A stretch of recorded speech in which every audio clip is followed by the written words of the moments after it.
We are now joined by Dallas Smith. He is the president of the Nanwakolas Council, which is comprised of 6 member nations in British Columbia. Dallas Smith, thank you for being with us. Thanks for having me. So I want to begin with your thoughts on what you heard today, because I wonder what it means to you to hear the acknowledgement from the Prime Minister, from the Environment Minister, that biodiversity can only be preserved with the participation of Indigenous leadership. Today's announcement showed me that we've been on the right path. With the work we've done in the Great Bear Rainforest over the last 20 years, we've really taken a conflict and we've taken our community's values and we've brought them forward. And we're happy to see the Prime Minister acknowledge that today. And we look forward to continue working with all the user groups within our territories to find that more balanced, sustainable future that we need. Mm-hmm. Now, Ottawa is pledging upwards of $800 million over 7 years. For people that are walking into this right now, how do you see that money, this partnership working? Because we are talking about a big dollar figure, but also a huge responsibility. Definitely, there's a lot of accountability that comes into governance and management of things. And, so for the general public, that really sounds like a huge, astounding figure. And it is, it's a real commitment. But we got to understand that this is going to be shared between, 40 some odd different communities that were part of the announcement today. And for specifically us in the Great Bear Sea, we have 17 different communities that are going to be working in perpetuity thanks to this announcement today. Working in perpetuity, as you say, but in terms of particulars, where does that money go towards? What type of activities do you hope to invest that money in? We really hope to continue to invest in a conservation economy.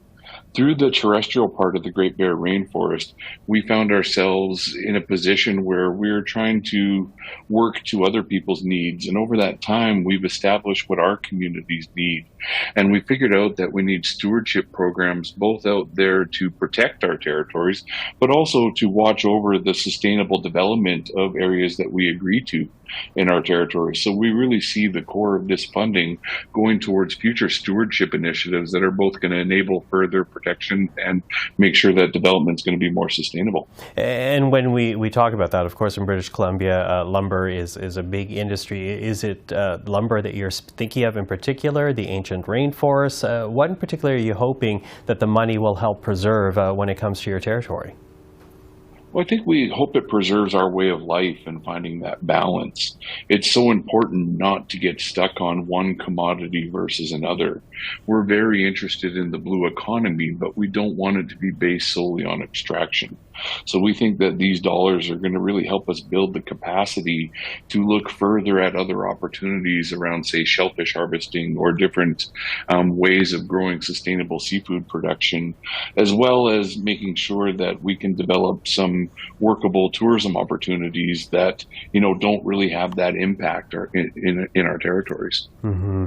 Now, with this announcement and the acknowledgement that we heard again from both the Prime Minister and the Environment Minister, that these statements are being made in front of a global audience right now because of COP15 in Montreal. So beyond the impact in your own territory, I'm wondering about the international impact you hope this statement has, because as I don't have to tell you, Indigenous stewardship, land rights, those are issues worldwide.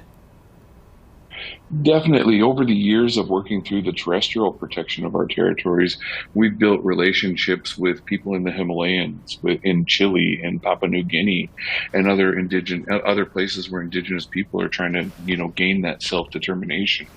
And we really hope that we can build a path that others can follow to help them realize the goals and dreams when it comes to the conservation economy development within their traditional territories. Mm-hmm. And as for this country, because again, I don't have to tell you, we are right now just beginning this process of reconciliation in Canada. What impact do you hope this agreement will have on future issues when it comes to Indigenous leadership and Indigenous issues in this country? Well, I think it takes the pressure off of having to rely solely on the development of resources.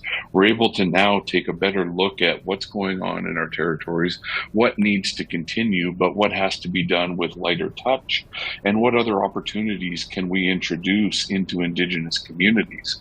We got to remember that a lot of these communities are remote, and so job creation and economic development also has to go hand in hand with conservation opportunities, and we think we're getting that much closer to finding that path in the Great Bear Rainforest with the Great Bear Sea as well now.